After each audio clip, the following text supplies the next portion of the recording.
Okay TV this is Kavya. Today news updates ఏంటి ఇప్పుడు చూద్దాం. 50 లక్షలు పెట్టి రేవ్ పార్టీకి దేనికి పోతారు?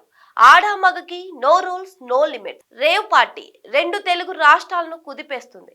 బెంగుళూరు శివారులో ఆదివారం రాత్రి జరిగిన రేవ్ పార్టీపై పోలీసులు దాడి చేశారు. ఈ పార్టీలో పలువురు టాలీవుడ్ సెలబ్రిటీలు కూడా ఉన్నట్లు వార్తలు వస్తున్నాయి. ఈ పార్టీకి వచ్చిన వారిలో చాలా వరకు తెలుగు రాష్ట్రాలకు చెందిన సినీ రాజకీయ వ్యాపార ప్రముఖులు ఉన్నారని ప్రచారం జరుగుతుంది. ఈ రేవ్ పార్టీలో టాలీవుడ్ నటుడు శ్రీకాంత్, నటి హేమ ఉన్నట్లు వార్తలు వచ్చాయి. శ్రీకాంత్ తనకు ఈ పార్టీలో అసలు సంబంధమే లేదని స్పష్టం చేయగా, హేమ మాత్రం కవర్ చేసుకునే ప్రయత్నంలో భాగంగా అడ్డంగా బుక్ అయింది. పైగా ఆమె రేవ్ పార్టీలో ఉన్నట్లు బెంగళూరు పోలీసులు స్పష్టం చేశారు. ఇక ఈ 2 రోజుల నుంచి సోషల్ మీడియాలో ఇలా ఎక్కడ చూసినా రేవ్ పార్టీల వార్తలే కనిపిస్తున్నాయి.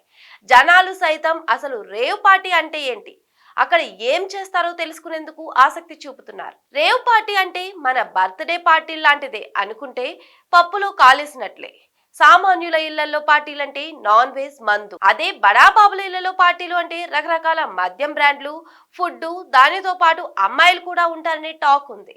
మరి రేవ్ పార్టీ అంటే అంతకు మించి ఇక్కడ మందు, చిందుతో పాటు డ్రగ్స్, విశృంఖల శృంగారం ప్రధానం అంటున్నారు.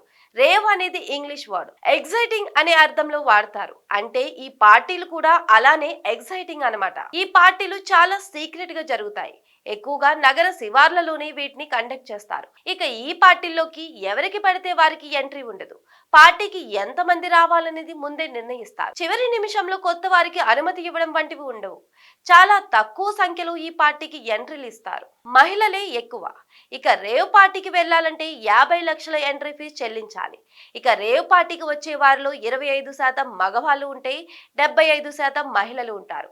అంటే 100 మందికి ఆహ్వానం ఉంటే వీరిలో 25 మంది మగవాళ్ళు ఉంటే మిగతా 75 మంది ఆడవాళ్లే ఉంటారు. ఇక వీరందరికీ పార్టీ నిర్వహణకు ముందుగానే పూర్తి స్థాయిలో వైద్య పరీక్షలు చేస్తారు. ఎస్టీడీ, ఎయిడ్స్ వంటి రోగాలు ఉన్న వారిని అనుమతించరు. ఇక ఒక్కసారి పార్టీలోకి ఎంట్రీ ఇచ్చామంటే మొబైల్స్ ఆఫ్ చేయాలి. కెమెరాలు తీసుకెళ్లకూడదు. అక్కడ సీసీ కెమెరాలు కూడా ఉండవు. లోపల ఏం జరుగుతుందో బయట ప్రపంచానికి తెలియకూడదు. ఇక రేవ్ పార్టీలో మందు, డ్రగ్స్ తో పాటు విశృంఖల శృంగారం కీలకం. ఈ పార్టీకి వచ్చే వారిలో అమ్మాయిలే ఎక్కువ. ఇక ఒక్కో అమ్మాయి 4-5 అబ్బాయిలతో శృంగారంలో పాల్గొంటుంది. రాత్రంతా మద్యం, డ్రగ్స్, శృంగారం ఇదే పని. ఇక్కడకు కొందరు బడాబాబులు తమ భార్యల కోరికలను తీర్చడానికి తీసుకువస్తారని టాక్. ఇక శృంగారం కూడా విచ్చలవిడిగా ఉంటుంది. రకరకాల థీమ్స్ పేరుతో గ్రూపులుగా డివైడ్ అయ్యి విచ్చలవిడిగా ఎంజాయ్ చేస్తుంటారు. అయితే పార్టీకి వచ్చే వారికి ముందుగానే వీటి గురించి పూర్తిగా చెప్తారట. ఒక్కసారి పార్టీకి వచ్చాక దేనికి నో చెప్పకూడదు. ఒక్క మాటలో చెప్పాలంటే అడ్డమైన గలీజు పనులకు రేవ్ పార్టీ అడ్డ అంటున్నారు. మరింత జుగుప్సకరమైన పార్టీలకి సెలబ్రిటీలు హాజరవడం సంచలనంగా మారింది. For more latest videos please subscribe to okay TV. Thanks for watching.